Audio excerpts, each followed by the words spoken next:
성부와 성자와 성령의 이름으로 아멘. 현존의 복음, 제목은 동중정의 삶.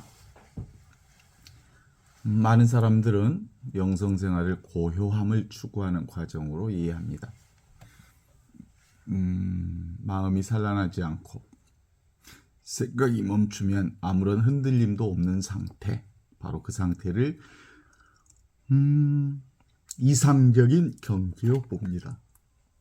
그래서 기도도 마음을 비우는 일로 생각하고 좌선도 생각을 없애는 일로 생각합니다. 그러나 선종의 깊은 가르침과 복음의 영성은 단순히 고요함에 머무르는 것을 궁극의 목표로 삼지 않습니다. 참된 깨달음은 죽은 침묵이 아니라 살아있는 깨어있음이고, 참된 현존은 세상과 단절된 정적 상태가 아니라 생명 한가운데서 활발하게 드러내는 하느님의 현존이기 때문입니다. 선종에서 말하는 선은 단순한 명상기술이 아닙니다. 선은 자신의 본래 마음을 똑바로 바라보는 깨어 있음입니다.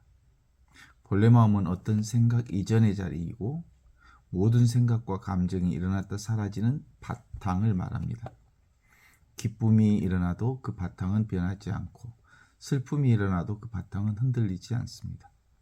분노와 두려움이 지나가고 사랑과 평화가 머물더라도 그 모든 것을 비추는 본래 자리는 언제나 그대로입니다.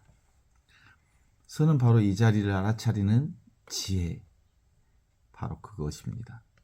그러나 여기서 중요한 것은 단순히 고요한 본체를 발견하는 데 그치지 않는다는 점입니다. 선종에서는 무차별법, 시유차별치, 무차별법의 시유차별지라고 말합니다. 모든 것이 하나이며 평등한 자리에서 살아가면서도 동시에 삶의 구체적인 상황 속에서 분별 있는 지혜를 드러낸다, 이런 뜻입니다.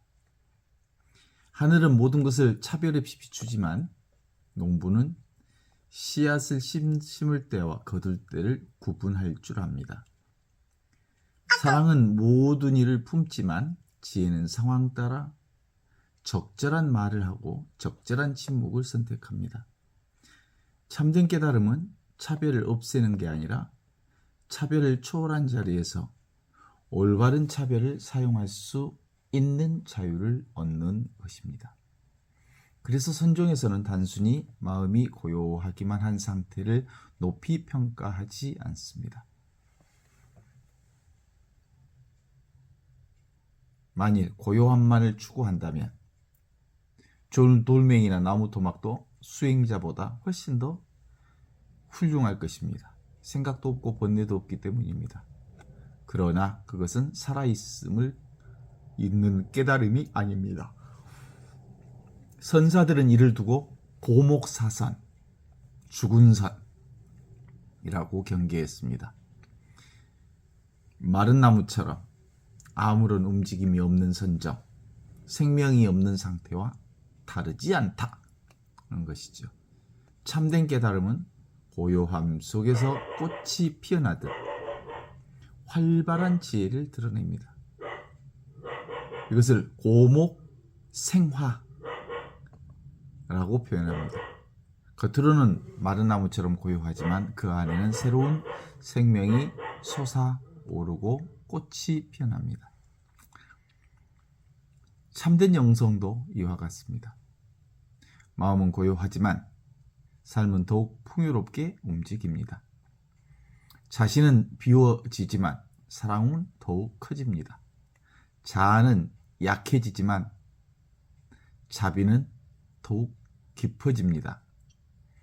이러한 상태를 선종에서는 치연작용하되 정처대여여라, 치연작용하되 정처여여라라고 표현합니다. 치연작용, 불꽃이 활활 타오르듯 치열하게 작용하면서도 치연작용, 불꽃이 활활 타오르듯 치열하게 작용하면서도 정체여야라. 그 본체는 한결같이 고요하다. 그런 뜻입니다. 이 말은 오늘날 우리 삶에서도 깊은 통찰을 보여줍니다. 우리는 흔히 두 가지 극단을 오갑니다. 하나는 세상 일에 너무 몰두하여 마음의 중심을 잃어버리는 것이고, 하나는 세상과 거리를 두며 고요함을 추구하는 것입니다. 그러나 참된 영성은 둘 중 어느 하나가 아닙니다. 예수님께서는 산에 올라 기도하시기도 하셨지만 대부분의 시간은 사람들과 함께 계셨습니다. 병든 이들을 만나고 굶주린 이들을 먹이고 죄인과 함께 식사하고 사람들의 고통을 어루만지셨습니다. 삶의 한가운데 계셨지만 결코 삶에 휘둘리지 않으셨습니다. 십자가의 고통 속에서도 아버지께 대한 신뢰를 잃지 않으셨습니다. 이것이 바로 동중정의 삶입니다. 움직임 중에 고요함을 유지하는 삶. 움직임 가운데 고요함이 있고 고요함 가운데 움직임이 있는 것. 강물은 끊임없이 흐르지만 강 자체는 늘 그 자리에 있습니다. 바람은 불고 구름은 흘러가지만 하늘은 움직이지 않습니다. 생각과 감정은 끊임없이 변하지만 그 모든 것을 알아차리는 깨어있음은 흔들리지 않습니다. 신앙생활도 이와 마찬가지입니다. 사람을 만나고 강론을 준비하고 미사를 봉헌하고 산책을 하고 글을 쓰고 누군가의 고민을 들어주는 모든 순간순간에 우리는 살아계신 하나님의 현존 안에 머무를 수 있습니다. 하나님의 현존은 세상을 떠난 고요함 속에만 있는 게 아니라 오히려 세상 속에 사랑하고 섬기고 일하는 가운데 더욱 선명하게 드러납니다. 보조국사는 이를 정해쌍수, 정해등지라고 설명하였습니다. 정해, 선정과 지혜, 이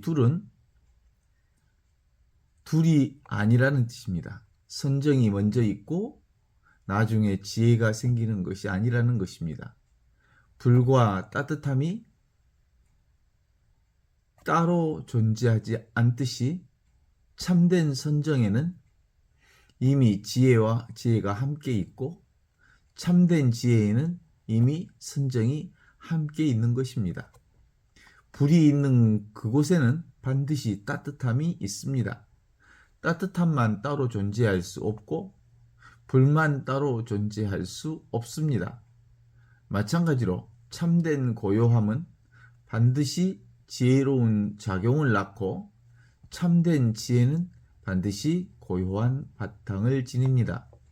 그러므로 수행을 원인으로 삼고 깨달음을 결과로 생각하는 것은 선종의 관점에서 보면 아직 분별의 세계를 벗어나지 못한 것입니다. 깨달음은 미래에 얻는 결과가 아니라 지금 이 순간에 이미 드러나 있는 본래의 사실입니다. 예수님께서 말씀하신 하느님 나라도 마찬가지입니다. 하느님 나라는 죽어서 가는 곳이 아닙니다. 언제나 도달해야 할 목표도 아닙니다. 언젠가 도달해야 할 목표도 아닙니다. 하느님 나라는 지금 여기에서 살아계신 하느님의 현존입니다. 새벽 영상 강변을 걸으며 바람을 느끼는 순간에도, 미사 중에 성체를 모시는 순간에도, 누군가를 사랑하고 용서하는 순간에도, 홀로 침묵 가운데 앉아있는 이 순간에도 하느님은 이미 현존하고 계십니다. 참된 좌선은 이 현존을 살아내는 삶입니다. 움직이면서도 고요하고 고요하면서도 생명으로 충만한 삶입니다. 생각과 감정은 오고 가지만 본래의 자리는 흔들리지 않습니다. 그리고 그 고요의 자리에서 사랑과 자비와 지혜가 끊임없이 흘러나옵니다. 결국 영성생활의 목적은 특별한 체험을 얻는 것이 아닙니다. 지금 여기 이 순간 살아있는 하느님의 현존 안에서 깨어있는 것을 말합니다. 그 깨어있음이 깊어질수록 우리의 삶은 점점 더 자유로워지고 고요해질수록 더욱 사랑하게 되고 비워질수록 더욱 풍요로워집니다. 바로 그때 우리는 깨닫게 됩니다. 하느님의 현존은 세상을 떠난 곳에 있는 게 아니라 삶의 가장 평범한 순간 속에서 불꽃처럼 움직이고 있다는 사실을 말입니다.